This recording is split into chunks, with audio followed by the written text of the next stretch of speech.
क्या हरियाणा की राजनीति में भूचाल आने वाला है या फिर सिर्फ एक फिजूली गूंज है?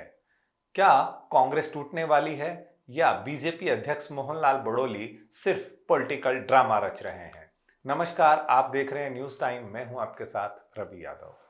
हरियाणा बीजेपी अध्यक्ष मोहनलाल बड़ोली एक बार फिर अपने बयान को लेकर चर्चाओं में हैं, क्योंकि मोहनलाल बड़ोली को खुद ही नहीं पता कि वो क्या कह रहे हैं। पहले तो सोशल मीडिया पर बड़ी बड़ी बातें लिखकर डींगे हाँकते हैं और फिर लोगों को उनकी असलियत ना पता चले तो चुपके से उस पोस्ट को एडिट कर देते हैं। लेकिन उनके चाहने वाले भी कम नहीं हैं। जैसे ही पोस्ट एडिट होती है, बड़ोली पकड़े जाते हैं और जमकर ट्रोल होते हैं। क्या है सोशल मीडिया पोस्ट की पूरी कहानी, आपको बताते हैं विस्तार से। मोहनलाल बड़ोली बीजेपी प्रदेश अध्यक्ष सोशल मीडिया पर एक पोस्ट लिखते हैं और कहते हैं, दावा करते हैं कि कांग्रेस के कई विधायक उनके संपर्क में हैं और वो भाजपा में आना चाहते हैं। आगे लिखते हैं कि मैंने पहले भी कह दिया है या वह कह चुके हैं कि पार्टी में जो लोग आना चाहते हैं वो बेशक आएं, कोई दिक्कत नहीं है, लेकिन उनको किसी पद की लालसा नहीं रखनी। 2 साल तक पहले उन्हें पार्टी के लिए काम करना पड़ेगा। लेकिन थोड़े समय बाद ही वो इस पोस्ट को एडिट कर देते हैं और उस एडिट के बाद वो पहले वाली लाइन, कांग्रेस विधायकों वाली लाइन को काट देते हैं।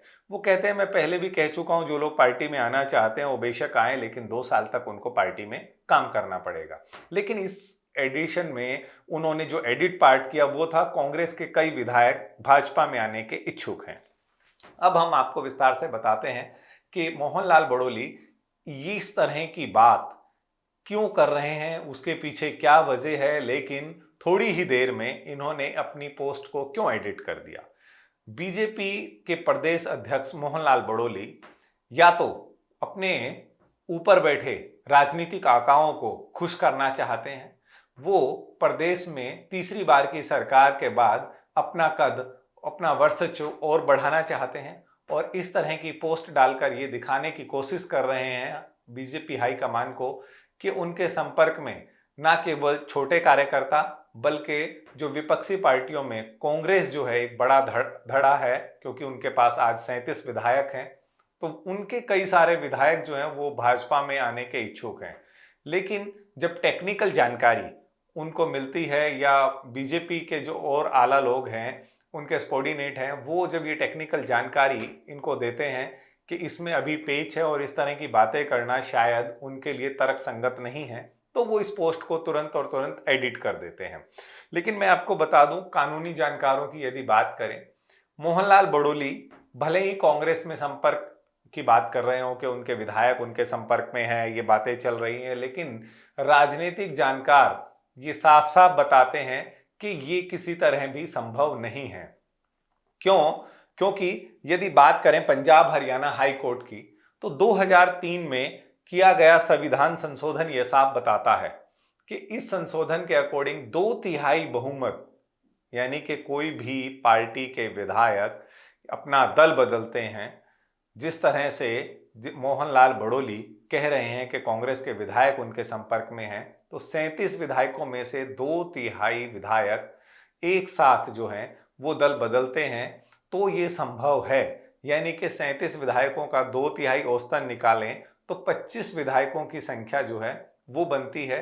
तो ऐसे में आप भी प्रदेश में ये सब चीजों पे, घटनाक्रम पे नजर रख रहे होंगे और कांग्रेस जो 37 विधायकों की विपक्षी बड़ी पार्टी है हरियाणा में, तो क्या उससे एकदम 25 विधायकों का जाना किसी तरह संभव नजर आता है? और वो भी तब जबकि भाजपा पूर्ण बहुमत की सरकार चला रही है, उनको किसी तरह से कोई विधायकों की जरूरत नहीं है। कोई जो है इस तरह का हॉर्स ट्रेडिंग वाली कोई बात दूर दूर तक नजर नहीं आती है कि किसी दूसरे दल को जो है उनकी सरकार चलाने के लिए विधायकों की जरूरत है या कोई नया आदमी मुख्यमंत्री बन सकता है। तो ऐसे में भला जब कोई भी बात तर्क संगत नहीं लगती, लॉजिकल नहीं लगती, तो बीजेपी प्रदेश अध्यक्ष इस तरह का दावा किस आधार पे करते हैं? या उनका ये जो अधकचरा ज्ञान है, यानी कि लगता है कि वो पूरी परिपक्वता से अपना बयान इस पोस्ट के माध्यम से नहीं दे पाए और फिर उन्हें जब किसी ने सलाह दी तो इसे वो तुरंत एडिट कर देते हैं। आपको बता दें, 2022 में कुलदीप बिश्नोई जो कांग्रेस के विधायक थे, फिर उन्होंने भाजपा ज्वाइन कर ली थी। उदाहरण के तौर पे मैं आपको बता दूं, कुलदीप बिश्नोई ने 2022 में जब भाजपा ज्वाइन की तो उन्होंने पहले अपने कांग्रेस विधायक पद से रिजाइन किया था। जी हां, कुलदीप बिश्नोई ने पहले अपनी सदस्यता से इस्तीफा दिया और उसके बाद जो है बीजेपी ज्वाइन की थी। अब 25 विधायकों का भाजपा में आना और अपनी पार्टी से दल बदलना, ये कहीं तक भी जो है गले उतरने वाली बात नहीं है। बात करें मोहनलाल बड़ोली की, एक महीने पहले भी इन्होंने ये कहा था कि उनके संपर्क में कई सारे लोग हैं, कई लोगों को जो है वो पार्टी ज्वाइन करने के लिए कह चुके हैं, लेकिन वो पार्टी तभी ज्वाइन करवाएंगे जो लोग 2 साल तक पार्टी के लिए काम करेंगे।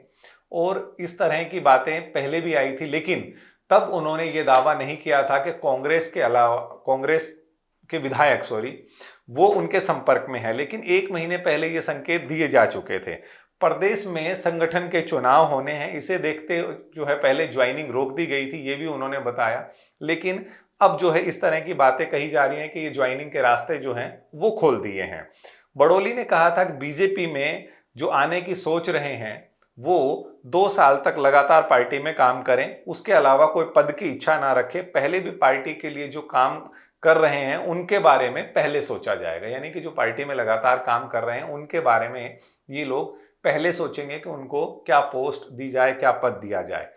अब इसके अलावा आगे की बात की जाए बागियों की, कई सारे लोग विधानसभा चुनाव में बागी हो गए थे, चाहे वो देवेंद्र कादयान हो या और दूसरे लोग जो निर्दलीय चुनाव लड़े, संदीप गर्ग असंध से हो, जिलेराम शर्मा हो, सफीदों से बच्चन सिंह आर्य हो, या महम की बात करें या गुड़गांव से नवीन गोयल की बात करें। ऐसे लोगों पर अभी जो है फैसला नहीं लिया गया है। लेकिन मैं फिर वही बात आपको बता दूं कि ये बागियों का जो मामला है वो ठीक है, भाजपा के अधिकार क्षेत्र में है, प्रदेश अध्यक्ष के अधिकार क्षेत्र में है, संगठन के अधिकार क्षेत्र में है। लेकिन बीजेपी के प्रदेश अध्यक्ष इस तरह का दावा करते हैं कि उनके संपर्क में भाजपा में आने के लिए कांग्रेस के कई सारे विधायक जो है वो इच्छुक हैं।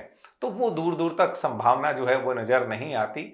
और इस बात की भनक जब खुद प्रदेश अध्यक्ष मोहनलाल बड़ोली को लगती है तो वो इस पोस्ट को एडिट कर देते हैं। और ये कोई पहला वाकया नहीं है कि मोहनलाल बड़ोली जो है वो अपने कार्यप्रणाली को लेकर पहली बार चर्चाओं में हो।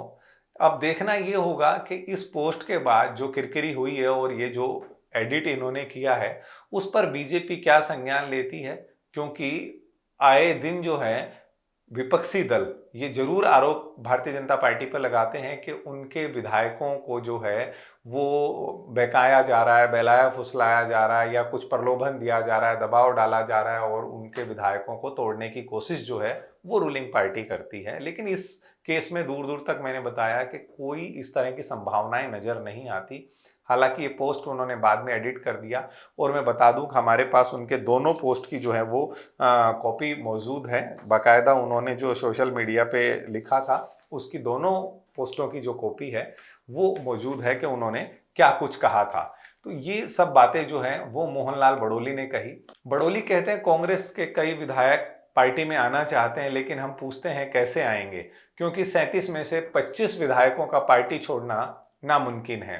क्या मोहनलाल बड़ोली को सच में नहीं पता कि दल बदल कानून क्या कहता है, या फिर से ये सब कुछ सिर्फ एक पॉलिटिकल प्रोपगेंडा है जिससे वो चर्चाओं में बना रहना चाहते हैं? जनता सब कुछ देख रही है, सुन रही है और समझ भी रही है। सिर्फ एक पोस्ट एडिट करने से सच्चाई नहीं छुपती और राजनीति में जो जनता को हल्का समझता है वो खुद हल्का पड़ जाता है। तो क्या मोहनलाल बड़ोली का एक बयान राजनीतिक भूल थी या सिर्फ लोकप्रियता और हेडलाइन बटोरने के लिए ऐसा कहा गया? आपका क्या कहना है? कमेंट के माध्यम से अपनी राय जरूर दीजिए। वीडियो पसंद आया हो तो इसे लाइक करें, शेयर करें और चैनल को सब्सक्राइब करना ना भूलें। नमस्कार।